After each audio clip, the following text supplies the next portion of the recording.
Okay, after you pull out the nails, let's see if I can get you some light. Let's see if I can get some light. Some light. There we go. There we go. Let's turn that one off. Alright. You can see the little pluggies, right? See my pluggies? I put the pluggies in. Alright, so we'll go over this real quick. Okay, see, you have these two tools, 1 and 2. You have the glue, and you have your strips. I had 2 holes, so I had to do 2 of them. So first, you fill it up so it has air in it. You take this tool, you find the hole, you jam it in there, you ream it out, you ream it, you leave it in there, and you come and get this tool, and see how it has like a little needle hook? You take this shit, which is more like rubber. It gets heated and it expands and it seals, you know, it seals the hole.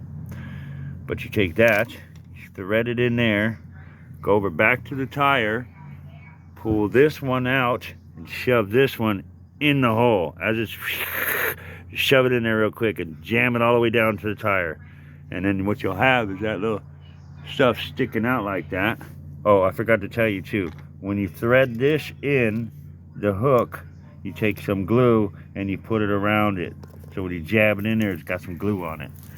You don't need to get crazy with it, just put a little glue on it. And then you gotta come over here and we gotta cut these off. So that's what I'm doing now. And then check pressure. Come over to my scissors. Got these nice Makitas. Oh, they're like solid, nice Makita scissors. They're really big and bulky. They're great for doing this kind of stuff. You just bring them over here and just cut them bad boys off right there. Okay? And that little nubby, these stuffs go away. You know, that little nubby right there, well, eventually it'll go away, you know, because it'll go into the tire and whatever. But, you know, it'll eventually wear away. And that's how you plug a hole, that you get 2 nails in your tire from construction workers building houses. So, there you go. Frankie's Forge.